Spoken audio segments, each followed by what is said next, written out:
Let's start with a tasty truth. Peanut butter is one of the world's favorite foods. In the United States alone, people eat about 300 million pounds of peanut butter every year. That's enough to fill the Grand Canyon. Well, almost. Around the globe, millions of families spread it on toast, stir it into sauces, or dip their apples in it every day. It's especially beloved in North America, but you'll also find jars of it in kitchens from Asia to Africa. Peanut butter isn't just popular at home, it's a global business. Factories in the United States produce more than 1.5 billion pounds of peanut butter each year. The American Peanut Council says almost 90% of U.S. households have at least one jar on hand. People use peanut butter to make sandwiches, cookies, smoothies, and even main dishes. It's a food that crosses cultures and generations. One big reason for peanut butter's popularity is its taste. It's creamy, rich, and just a little bit salty. But it's also full of protein and healthy fats, so it fills you up and gives you energy. Little kids, athletes, and even astronauts have enjoyed peanut butter's benefits. NASA has sent it into space because it's easy to eat and stores well. All these facts show that peanut butter is more than just a spread. It's a beloved staple food whose journey starts in the field and ends up in your kitchen. But how does a humble peanut become this creamy delight? Let's dig into its story. Peanut butter may seem modern, but its roots go back over a century. The first person to make something like today's peanut butter was a doctor named John Harvey Kellogg. In 1895, Kellogg patented a process for turning peanuts into a paste. He wanted to help his patients who had trouble chewing meat or other tough foods. But Kellogg wasn't the only peanut butter pioneer. Around the same time, a Canadian named Marcellus Gilmore Edson also came up with a process for grinding roasted peanuts into a smooth, spreadable paste. Later, another inventor named Dr. Ambrose Straub made a machine just for making peanut butter. Each of these inventors saw the peanut's potential. Why was peanut butter invented in the first place? Doctors in the late 1800s were searching for healthy, protein-rich foods for people who couldn't eat meat. Peanuts, which grow in the ground and are packed with energy, turned out to be the perfect answer. They were easy to grow, affordable, and full of nutrients. From these beginnings, peanut butter started to catch on, but it would take a few more years and some clever marketing before it became the everyday treat we know and love. Peanut butter began as a health food, but it quickly won over the world's taste buds. In the early 1900s, companies like Swift & Company and Peter Pan began selling peanut butter in tin cans. Soon it became a favorite in American households because it was cheap, tasty, and lasted a long time on the shelf. Its popularity really soared during World War I and II. Meat was expensive and sometimes hard to find. The United States government promoted peanut butter as a protein-rich alternative for soldiers and families. It was included in soldiers' rations because it was high in calories and didn't spoil easily. This made peanut butter a symbol of American ingenuity and resourcefulness. After the wars, peanut butter stayed popular, especially with children. In the 1950s and 60s, the peanut butter and jelly sandwich became a lunchbox classic across the United States. Advertisements focused on peanut butter's energy and flavor, making it a staple for growing kids and busy adults alike. Today, peanut butter is enjoyed everywhere, from picnics to school cafeterias to fancy restaurants. Its journey from wartime necessity to kitchen staple is almost as fascinating as its journey from field to jar. Peanut butter's story starts in the warm, sandy fields of the South. Peanuts aren't nuts, they're actually legumes like beans. Farmers begin by preparing the soil, making sure it's loose and well drained.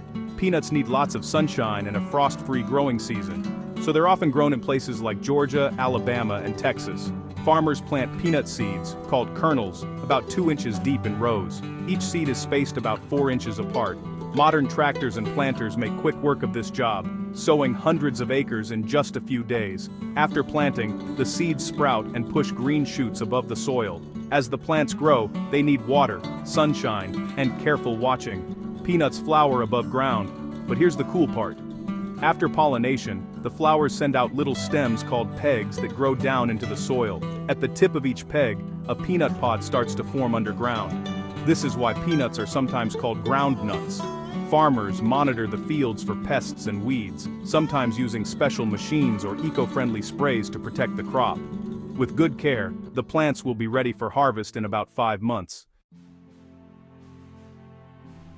When peanut plants turn yellow and the pods are fully formed, it's time to harvest. Harvesting peanuts is a big job, but machines called diggers make it a whole lot easier. These machines have sharp blades that cut beneath the soil, lifting the entire plant, peanuts and all, right out of the ground. The digger shakes off most of the dirt and flips the plants upside down, so the pods are exposed to the sun. This is called windrowing. The plants are left in rows on the field to dry naturally for a few days. Drying in the sun helps prevent mold and keeps the peanuts fresh. After sun drying, another machine called a combine comes through. The combine separates the peanut pods from the rest of the plant, collecting the peanuts and leaving the stems behind. These machines work fast, harvesting acres of peanuts in just a few hours. The freshly picked peanuts are now ready for the next steps. But before they can become peanut butter, they need to be cleaned and dried even more. Right after harvest, peanuts are still too wet to store safely. Workers or machines move them to big drying trailers, where warm air is blown through to bring down the moisture. This step is important because dry peanuts last longer and taste better. Farmers check the moisture with special meters to make sure it's just right. Once dried, the peanuts go through a cleaning process. They're run through machines that blow away leaves, sticks, and dirt. The pods may be sorted by size and weight, with smaller or damaged ones set aside. Clean, dry peanuts are less likely to spoil and make a better tasting peanut butter. After cleaning, the peanuts are separated from their shells. Some shelling is done on the farm, but most is handled at special facilities. Shellers crack the pods open and shake out the kernels. The empty shells are often recycled as mulch or animal bedding, so nothing goes to waste. The shelled peanuts are now ready to travel to the factory, where their transformation into peanut butter really begins. At the factory, peanuts undergo even more cleaning to remove any leftover bits of shell or debris. Next, they're sorted by size and quality using screens and air jets. Only the plumpest, healthiest looking peanuts make it to the next stage: roasting. Roasting is a key part of the peanut butter process.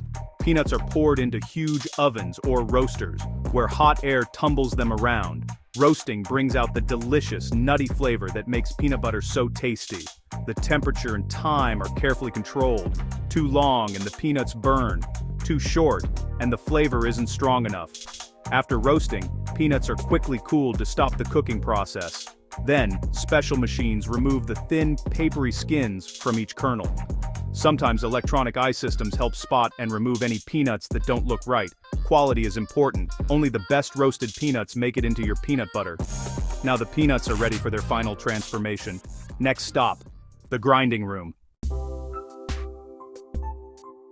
The journey from peanut to peanut butter begins with grinding. Roasted peanuts are poured into powerful grinders, where they're crushed and smashed into a smooth, thick paste. The first grind makes the mixture chunky, a second grind smooths it out. Factories can adjust the machines to create creamy or chunky peanut butter, depending on the recipe. Most peanut butter recipes include a few extra ingredients. Salt is added for flavor. Some brands add sugar or honey for sweetness. To keep the peanut oil from separating, stabilizers like hydrogenated vegetable oil or palm oil are mixed in. Natural brands skip the stabilizers, so the oil may rise to the top. The peanut butter goes through a final mixing stage, where it's whipped until it's perfectly smooth and spreadable. Taste testers check small batches to make sure the flavor is just right. Some factories even use robots to monitor consistency and texture. At this point, the peanut butter is almost ready for your sandwich, but first, it needs to be packed up fresh and safe.